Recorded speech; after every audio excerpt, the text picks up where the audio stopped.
আর সন্তোষ লাভ করার পথ কি? ত্যাগ করা নাকি মেনে নেওয়া? এটা হলো একটা ধাঁধার সমান, আর যে বুঝতে পারে তার কাছে এক মিত্রের সমান। দেখুন, আপনি যা বদলাতে পারেন তা আপনি বদলে ফেলুন, যা আপনি বদলাতে পারবেন না তা আপনি স্বীকার করে নিন, আর যা মেনে নিতে পারবেন না তাকে নিজের থেকে আলাদা করে দিন। ধরুন, আপনার কোনো অভ্যেস আছে যা আপনি বদলাতে চান, বদলে ফেলুন। যদি কোনো সমস্যা থাকে যা বদলানো আপনার হাতে নেই, তা স্বীকার করে নিয়ে তার সাথে পথ চলা শুরু করে দিন। যদি কোনো আবেগ থাকে, পরিস্থিতি থাকে বা কোনো বস্তু থাকে যা আপনি মানতেই পারছেন না, কোনোদিনও মানতে পারবেন না, তাকে নিজের থেকে আলাদা করে দিন। একেও সন্ন্যাস বলা হয়। জীবনে সুখ দুঃখ, ক্ষয় হোক বা লাভ, এই সবেতেই সমান রূপে যাপন করা, তাই হলো সন্ন্যাস। এতেই জীবনের আনন্দ রয়েছে। তাহলে এই আনন্দ উপভোগ করুন আর আমার সাথে ভালোবেসে বলুন, রাধা রাধা। কখনো কখনো মানুষ মনে করেন যে সে নিজেই সব থেকে বেশি শক্তিশালী, তিনি হলেন জ্ঞানী। দেখুন, এটা ভালো ব্যাপার যে আপনার মধ্যে শক্তি আছে, জ্ঞান আছে, আর এটা শুধু আপনার জন্য নয়, এই সমস্ত সমাজের জন্য, দেশের জন্য, সমগ্র পৃথিবীর জন্য অত্যন্ত আবশ্যক। কিন্তু এই কথাটাও বোঝা অত্যন্ত আবশ্যক যে এই জ্ঞান যেন কখনো অহংকার না হয়ে ওঠে। যখন মানুষের মধ্যে জ্ঞান থাকে তখন সে রাম হয়ে ওঠে। রাম, যিনি সমুদ্রের বুকে সেতু বানিয়েছিলেন, বানর সেনার দ্বারা রাক্ষস রাজকে পরাজিত করেছিলেন, আর চিরকালের জন্য সবার কাছে আদর্শ হয়ে উঠেছিলেন। আর যদি মানুষের মনে অহংকার জন্মায় তাহলে সে রাবণ হয়ে ওঠে। দেশে বিদেশে যতই খ্যাতি থাকুক না কেন, সে রাক্ষস হয়ে ওঠে, নিজের সাথে সাথে সমস্ত কুলের বিনাশ করে বসে। এবার জ্ঞান নাকি অহংকার, আপনার কি চাই সেই সিদ্ধান্ত আপনার, আর আপনার এই সিদ্ধান্তই নিশ্চিত করবে যে আপনার কর্ম কি হবে, আর আপনার এই কর্মই নিশ্চিত করে দেবে আপনার প্রারব্ধ কি হবে। তাহলে শুভ কর্ম করুন আর আমার সাথে ভালোবেসে বলুন, রাধা রাধা। জীবনে কিছু শেখা অত্যন্ত গুরুত্বপূর্ণ। এবার কি কি শিখতে হবে সেই সব শেখানোর জন্য অনেক শিক্ষক রয়েছেন, কিন্তু কি শিখবেন না আর কি করবেন না, এটা আমাদের নিজের অভিজ্ঞতা দিয়েই শিখতে হয়। কিন্তু তার মানে এটা নয় যে যদি আপনাকে শিখতে হয় যে আগুনের তাপ কতটা, আপনাকে আগুনের মধ্যে হাত দিতে হবে।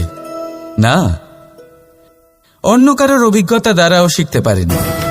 প্রশ্ন শুধুমাত্র একটাই যে আপনি কি শিখতে চান নাকি চান না। যদি আপনি এটাই ভাবেন যে আমি শুধুই নিজের অভিজ্ঞতা দ্বারাই শিখতে চাই, তাহলে জীবনকাল ছোট মনে হবে, অনেক কিছুই শিখতে পারবেন না। তাই নিজের সাথে সাথে বড়দের অভিজ্ঞতার দ্বারাও শেখা শুরু করে দিন। এই সংসারের অভিজ্ঞতা দ্বারা শিখতে শুরু করে দিন। আর এটা নিশ্চিত রূপে শেখা আবশ্যক যে কখন কি করবেন না, কোথায় থামতে হবে আর কোথায় থামবেন না। তাহলে আসুন আর আমার সাথে ভালোবেসে বলুন, রাধা রাধা। আপনি কি কখনো কুয়ো থেকে কাউকে জল বের করতে দেখেছেন? একটা পাত্রকে দড়ি দিয়ে বাঁধা হয়, তারপর তাকে কুয়োতে ফেলা হয়, টেনে তুলতে হয়, তবেই জল পাওয়া যায়। খুব সহজ ব্যাপার। কিন্তু কখনো এটা ভেবে দেখুন, কুয়োতে পাত্র ফেলার পরে যদি পাত্র সোজা হয়ে থাকে তাহলে তা জলে প্রবেশ করতেই পারবে না। না জল সেই পাত্রে প্রবেশ করতে পারবে, সেই পাত্রকে নত হতে হবে, তবেই জল সেই পাত্রে প্রবেশ করবে, তবেই টেনে আনলে সেই জল আপনার তৃষ্ণা নিবারণ করবে। আর এর মধ্যে জীবনের একটা মূল্যবান শিক্ষা লুকিয়ে রয়েছে, এমন এক শিক্ষা যা সংসারের প্রত্যেক মানুষের জন্য গুরুত্বপূর্ণ। আর সেই শিক্ষার নাম হল বিনম্রতা। সংসারে প্রত্যেক মানুষের বিনম্র হওয়া উচিত। আপনি নিজেকে বিনম্র করে তুলুন, আপনি বড়দের আশীর্বাদ লাভ করবেন, সাফল্যের মুখও দেখতে পাবেন। আপনি যদি বিনম্র না হন তাহলে কিছুই টিকবে না। সেই জন্য বিনম্র থাকুন আর আমার সাথে ভালোবেসে বলুন, রাধা রাধা। এই বস্ত্র দেখছেন আপনি, এর কারুকার্য, এর রং, এর সৌন্দর্য কতটা মনোরম, কত স্বচ্ছ, কত নিপুণ এই কারুকার্য। এবার এটাকে আমরা একটু ভেতর থেকে দেখি।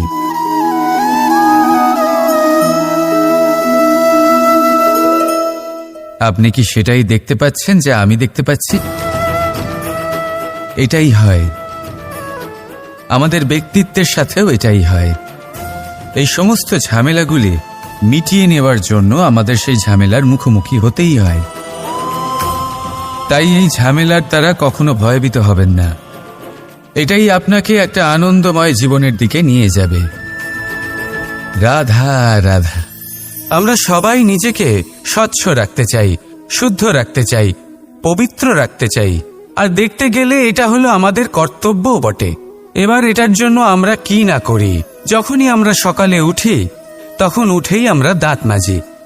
দিনে যখনই আমরা সময় পাই কিছু সুগন্ধি খাদ্য খাবার চেষ্টা করি, যাতে আমাদের মুখ থেকে দুর্গন্ধ না আসে, বরং সুগন্ধ আসে। এই পা দুটো আমরা শুদ্ধ রাখার জন্য, পবিত্র রাখার জন্য যখনই আমরা বাড়ির বাইরে যাই পাদুকা পায়ে দিয়ে যাই, আর যখন ফিরে আসি আমরা জল দিয়ে পা ধুয়ে নিই।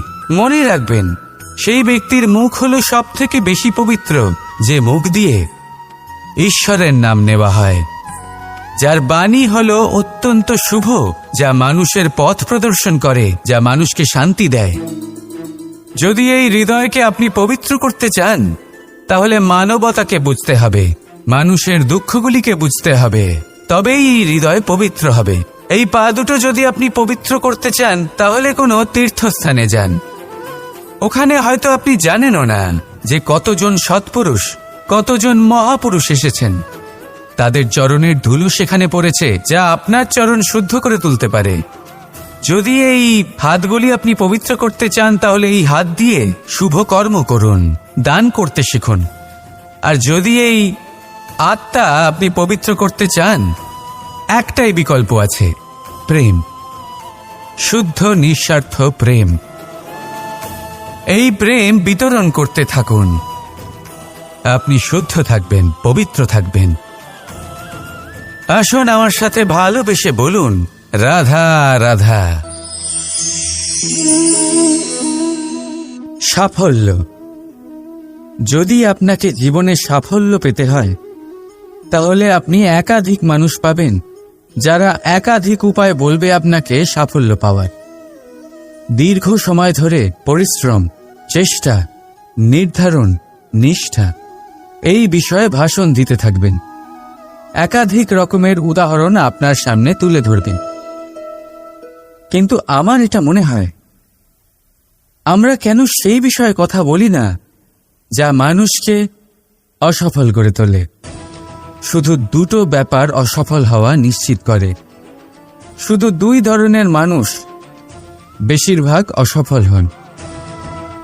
প্রথম তারা যারা ভাবে অনেক কিছু কিন্তু কিছুই করেন, আর দ্বিতীয় তারা যারা অনেক কিছু করতে থাকে কিন্তু ভাবনা চিন্তা না করে। ভাবনা আর কর্ম, এদের মাঝে সামঞ্জস্য রাখা খুব জরুরি। যদি এটা থাকেও তাহলে জীবনে কখনো অসফল হবেন না। রাধা রাধা। আপনি অনেককে এই কথা নিশ্চয়ই বলতে শুনেছেন, এই ব্যক্তির দৃষ্টিতে দম্ভ আছে, এই ব্যক্তির চোখের ওপর অহংকারের পর্দা পড়ে আছে, ইত্যাদি ইত্যাদি। চলুন আমি আপনাকে একটা প্রশ্ন করছি, আপনি দেখেন কি দিয়ে? দৃষ্টি দিয়ে নাকি দৃষ্টিভঙ্গির সাহায্যে? ভাবুন। চিন্তায় পড়ে গেলেন নিশ্চয়ই। দৃষ্টি যে কোনো বস্তুর বা যে কোনো মানুষের শুধু বাইরের রূপটা দেখায়, যেখানে দৃষ্টিভঙ্গি আপনাকে সোজা আসল পরিচয়ের সাথে সাক্ষাৎ করেন। উদাহরণ হিসেবে চন্দ্র। চন্দ্র আমরা সবাই দেখেছি। বহু মানুষ আছেন যাদের চন্দ্র অত্যন্ত সুন্দর লাগে, আবার কিছু মানুষ এমনও আছেন যারা এই চন্দ্রের মধ্যেই দাগ খুঁজে বার করেন। এই হলো দৃষ্টিভঙ্গি। যদি নিজের দৃষ্টিভঙ্গিতে প্রেম রাখেন, ভালোবাসা রাখেন, সম্ভ্রম রাখেন, তাহলে তার বদলে আপনিও প্রেম আর সম্মান অবশ্যই পাবেন। এবারে দেখুন, যে জল দিয়ে ঈশ্বরের মূর্তি ধোয়া হয় তাকে চরণামৃত বলা হয়। এটার কারণ দৃষ্টিভঙ্গি। এখন আপনি পাথরকে ভগবান ভেবে পুজো করবেন, নাকি ভগবানকে পাথর ভেবে পরিত্যাগ করবেন? সিদ্ধান্ত আপনার, কিন্তু এই সিদ্ধান্ত নির্ভর করে আপনার দৃষ্টিভঙ্গির ওপর। তাই নিজের দৃষ্টিভঙ্গি শুভ রাখুন, নিজের দৃষ্টিভঙ্গিতে ভালোবাসা রাখুন, আর আনন্দে বলুন রাধা রাধা। কৌতুক অর্থাৎ হাসি, এটা জীবনে কতটা গুরুত্বপূর্ণ। আমরা সর্বদাই হাসতে চাই, আমরা সর্বদা অন্যের মুখে এই হাসি দেখতে চাই। কিন্তু এই কৌতুক অনেক প্রকারের হয়, আর এই কৌতুকের ভিত্তি কি সেটাও খুব গুরুত্বপূর্ণ। কৌতুক কেবল তখনই পাবেন যখন তা শুদ্ধ মন থেকে আসবে। কৌতুক তখনই পাবেন যখন তা সামনের জনকেও হাসিয়ে তার কষ্ট হরণ করবে।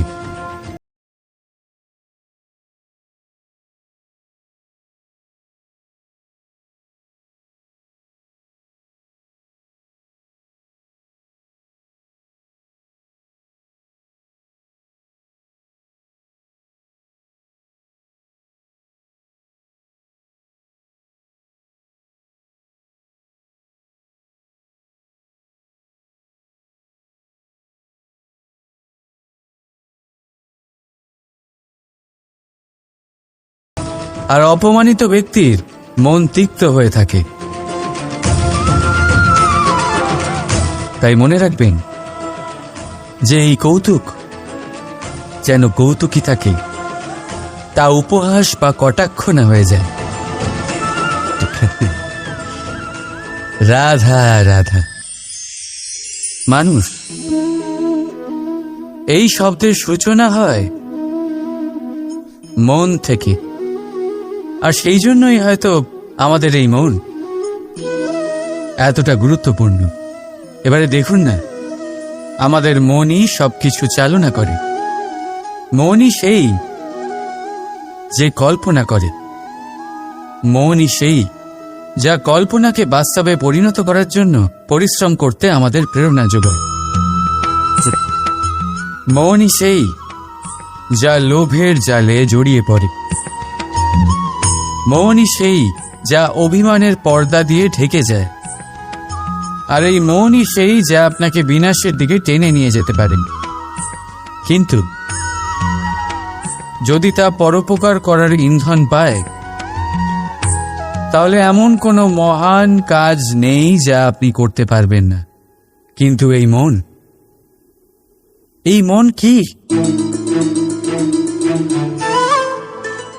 এটা বোঝানো যায় দুটো শব্দের মাধ্যমে, দুটো সহজ শব্দ।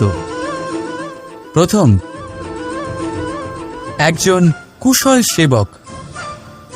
দ্বিতীয়, একজন সংকটপ্রবণ মালিক। যদি আপনার এই মন আপনার নিয়ন্ত্রণে থাকে, তাহলে সে হলো আপনার সেবক। তাই আপনার অস্তিত্ব আছে। কিন্তু যদি আপনার মন আপনার কর্মের ওপরে নিয়ন্ত্রণ করে, তাহলে এই মন আপনার মালিক, আর তখন আপনার বিনাশ নিশ্চিত। তাই নিজের এই মনকে নিয়ন্ত্রণে রাখুন, কিন্তু ভালোবেসে। আসুন আমার সাথে আনন্দে বলুন, রাধা রাধা। এই সূচ দেখতে পাচ্ছেন আপনি? এটা শুদ্ধ লোহা দিয়ে তৈরি, বস্ত্র সেলাই করার কাজে লাগে, অস্ত্রোপচারে কাজে লাগে। কিন্তু আপনি কি কখনো ভেবে দেখেছেন এই সূচ কিভাবে তৈরি হয়? লোহার এক বড় অংশকে পিটিয়ে পিটিয়ে টেনে টেনে তাকে পাতলা বানানো হয়। এরপরেই আমরা পেয়ে থাকি সুর। ভাবুন, যদি লোহার টুকরোতে অনর্গল প্রহার করার ফলে একটা লোহার টুকরো সূচে পরিণত হয়, তাহলে আমাদের জীবনে অনর্গল চেষ্টা করার ফলে জীবনের সমস্ত অংশকে আমরা কত প্রভাবশালী কাজে পরিণত করতে পারি। শুধু প্রয়োজন দৃঢ় নিশ্চয়তা। তাহলে আসুন আমার সাথে ভালোবেসে বলুন, রাধা রাধা। বিশ্বাস, জীবনে বিশ্বাস কতটা গুরুত্বপূর্ণ। একজন স্ত্রী তার স্বামীর হাত ধরে যে কোনো জায়গায় যেতে পারেন, এর কারণ হলো বিশ্বাস। তার নিজের স্বামীর ওপরে বিশ্বাস আছে। যখন একজন মা তার ছোট বাচ্চাকে কোলে তুলে হাওয়ায় ওঠায়, তখন সেই বাচ্চা ভয়ভীত হয়ে যায় না। তার কারণ হলো বিশ্বাস। তার বিশ্বাস আছে যে তার মা তার কিচ্ছু হতে দেবে না। এক বৈদ্যের দেওয়া ঔষধ সন্তান কিছু না বুঝে শুনেই খেয়ে ফেলেন। সেই বৈদ্যের জ্ঞানের বিষয়ে তার কোনো ধারণাই থাকে না। শুধু নিজের পিতার উপরে বিশ্বাস আছে যে তার পিতা তাকে খারাপ কিছুই দেবে না। যখন এই সংসারের প্রতিটা বন্ধন বিশ্বাসের উপরে দাঁড়িয়ে আছে, তাহলে কেন এই বিশ্বাসকে আমরা জীবনে আনতে পারি না?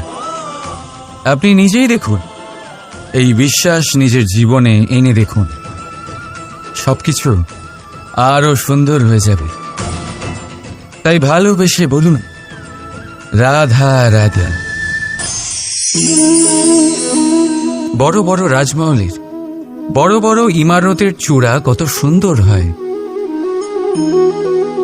কিন্তু আপনি কি কখনো এই বিষয়ে ভেবেছেন যে এই সুন্দর চূড়ায় পৌঁছতে গেলে আপনাকে পৃথিবীতে পা ফেলতেই হবে? সেই সুন্দর চূড়ায় পৌঁছে দীপ্তি পাওয়ার জন্য আপনাকে একটা কঠিন পথ অবলম্বন করতেই হবে। যদি আপনি কোনো কঠিন পথে না গিয়ে এই পৃথিবীর সাহায্য ছাড়াই শুধু উচ্চতার দিকে অগ্রসর হতে থাকেন, তাহলে সর্বদা অসফল হবেন। সেই জন্য নিজের স্বপ্ন পূরণের এই যাত্রাতে নিজের পথ কখনোই হারাবেন না, নিজের পথ থেকে সরবেন না।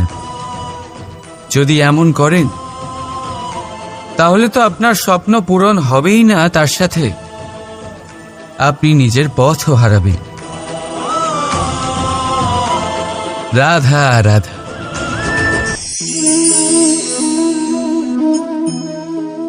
বলুন, কি দেখতে পাচ্ছেন আপনি? আমার হাতের এই সাদা বস্ত্র, নাকি এতে লেগে থাকা এই কালো দাগ? এবারে সত্যি কথা বলতে কি, আপনার নজর সবার আগে এই কালো দাগের উপরে গেছে। ঠিক আছে, এমনই তো হয়। ভীষণ কম মানুষ থাকেন যারা ভাবেন কোনো ব্যক্তি ভীষণ পরিশ্রম করে এই বস্ত্র ধুয়েছেন, এটা শুকিয়েছেন। বেশিরভাগ মানুষের নজর যায় এই দাগের উপরে, ভাবেন যে এটা কি করে লাগলো। কিছুটা এরকমই হয় আমাদের ব্যক্তিত্বের সাথে। আমাদের শুভ কর্মের ওপরে আমাদের একটা খারাপ কর্ম ভারী মনে হয়। এবারে ভাবুন, যদি আমি চন্দ্রের কথা বলি, তাহলে তার শীতল আলো দেখার পূর্বে তার কলঙ্ক লক্ষ্য করেন, সেই চাঁদে লেগে থাকা কালো দাগ দেখে নেন। সেই জন্যই বিশেষ করে যারা শুধুমাত্র শুভ চিন্তা করেন, আর উপকারী কর্ম যারা করেন তাদের আমি বলবো সাবধানে থাকবেন, কারণ আপনার একটা খারাপ কর্ম চিরকালের জন্য উদাহরণ হয়ে দাঁড়াবে। রাধা রাধা। আমি একটা এমন শব্দ যার অনেকগুলি মানে হয়, যার আসল অর্থ হল অহং।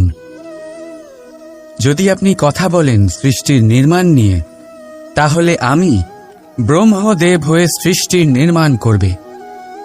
যদি আপনি কথা বলেন প্রলয়ের, তাহলে সেই আমি মহাদেব হয়ে বিনাশ করবে। এই আমি সঙ্গতিপূর্ণ, কিন্তু শুধু ততক্ষণ যতক্ষণ আপনি এটা সবার সাথে ভাগ করছেন।